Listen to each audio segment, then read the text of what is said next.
guys আপোনালোকে relate কৰিবনে নকৰে ক'বচোন যে মোৰ যেতিয়া কোনোবাৰ লগত কাজিয়া হয় সেইজন মানে মোৰ চবতছে ডাঙৰ শত্ৰু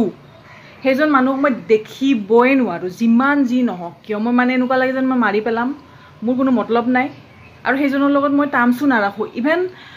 আগতেও মোৰ কোনোবাৰ লগত যদি কাজিয়া হৈছে কিবা প্ৰব্লেম হৈছে মই সেইজন মানুহক মাফ নকৰোঁ মানে মোৰ এনেকুৱা যে মই কাজিয়া নালাগোঁ আৰু যদি মই লাগোঁ বহুত বেয়াকৈ লাগোঁ আৰু মই মাফ নকৰোঁ মানে ইফ যদি মোক চৰি 1000বাৰ কৈছে মোৰ ফৰগিভনেছটো মানে মোৰ কম আছে মানে মানুহক মই ফৰগিভ কৰিব নোৱাৰোঁ এইটো মোৰ কোৱালিটি ইমান নাই মানে মই মানুহ এজনক মানে থাকোঁ ধৈৰ্য ধৰি থাকোঁ কিন্তু যদি এবাৰ বেয়া পালোঁ আৰু এবাৰ যদি মই মোৰ লাইফৰ পৰা ওলাই দিলোঁ বা এবাৰ যদি মই দেখিব নোৱাৰা হৈ গ'লোঁ মানে দেখিব নোৱাৰা হৈ গ'লোঁ সেই মানুহজনে যিমান এফৰ্ট কৰিও মোক নোৱাৰে ঠিক কৰিবৰ কাৰণে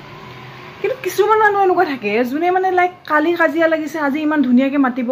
বা এদিন মস্ত ডাঙৰ কাজিয়া মানে বহুত ডাঙৰ কাজিয়া লাগিছে হা আকৌ সিহঁতে মিলি থাকে ঘূৰি থাকে ফুৰি থাকে ফটো উঠি থাকে ভিডিঅ' বনাই থাকে বা নৰ্মেলি ঘৰত মিলি থাকে কেনেকৈ মানে আৰু কোনোবা দিনাখন কিবা এটা হ'ব তাতে আকৌ ডাঙৰকৈ কাজিয়া লাগিব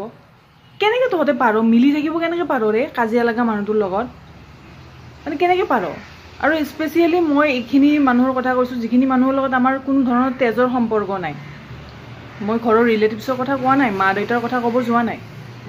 কেনেকৈ পাৰ মই তাকে ভাবোঁ মানে মোৰ দ্বাৰা নহয় মানে মই দেখিছোঁ মানে ওচৰে পাজৰে মানে কালি কাজিয়া লাগিছে আজি হ'ব আহিব আমাৰ তাতে এনেকুৱা তেনেকুৱা কেনেকৈ পাৰ মোৰ দ্বাৰা নহয় মই একদমেই নোৱাৰোঁ মানে মই এনেকুৱা হয় মই একদমেই নোৱাৰোঁ মোৰ যি এবাৰ টাটা বাই বাই মানে বাই বাই কেনেকৈ পাৰ কেনেকুৱা মানুহ থাকে চিৰিয়াছলি